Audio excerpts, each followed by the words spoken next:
Hello, subscribers, viewers, YouTube again. So, kumusta? So, meron naman tayong maraming update for today's video, no? At mga pag-usapan natin, no? May mga reaction video lang tayo, no? Na gagawin, no? So, yun po. Unang i-update ko is entertainment. Pangalawa, politics. At pangatlo is related sa security natin or national security, no? Yung nangyaring ambush sa Lanao del Norte, no? So, yun po. So, let's get started na po. Simulan na po natin para napag-usapan natin ang topic. Anong topic ang pag-usapan natin for this video, no? So, una, it's about Joey De Leon. Si Joey De Leon daw ay kung makikita nyo, it is updated from Board Productive na nag-apply muli ng trademark registration. So, ibig sabihin, may problema sila ngayon sa yung past trademark application nila kasi hanggang ngayon ay pending pa rin at hindi approved. So, nakakalungkot man,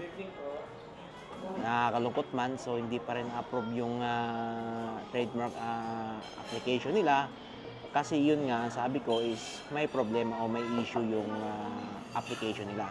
So again, kasi nakaso ito, so napunta ito ngayon sa Supreme Court, no? So yun ang problema nila. So kaya ngayon nag-apply siya uli for I don't know what he is planning, maybe the same class siguro of application with tape na as of this moment, if you check the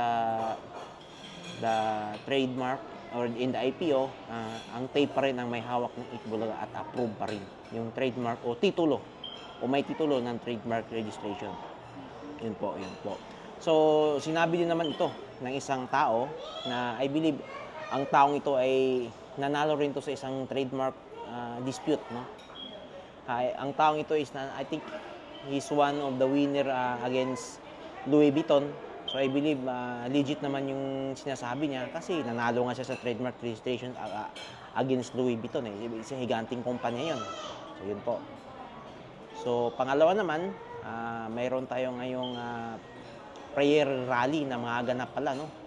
Sa Cebu City. So with ang guest nila doon ay si Willie Revillame at saka si ex-PPRD o si ex-President Rodrigo Roa Duterte. So siya ngayon ang maging main host doon sa prayer rally sa Cebu, no? So yun po ang update. Lastly, yung update natin is about naman sa national security. So may panoorin lang tayong video, no, about dito. So nangyari ito past 5 days kasi busy nga ako. So medyo ngayon ko lang na-update, no. Ngayon ako nakapag-update sa ito. Panoorin natin.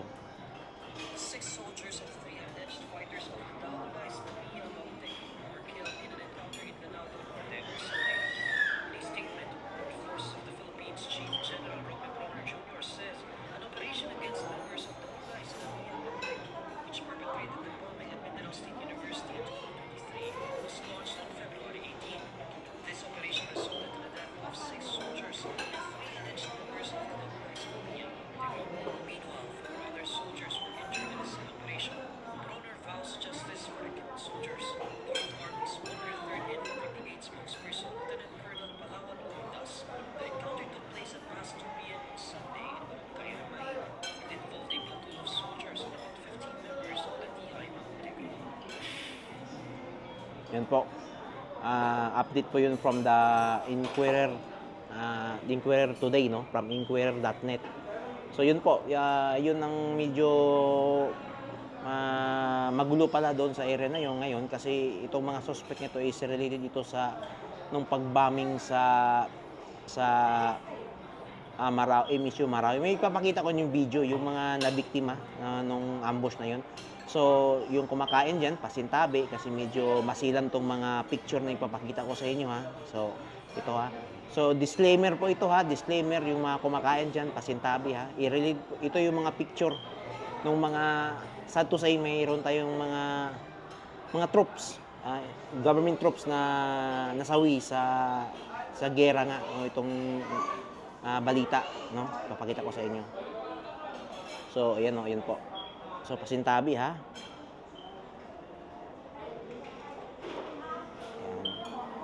Ayan o, yun to yung mga nabiktima.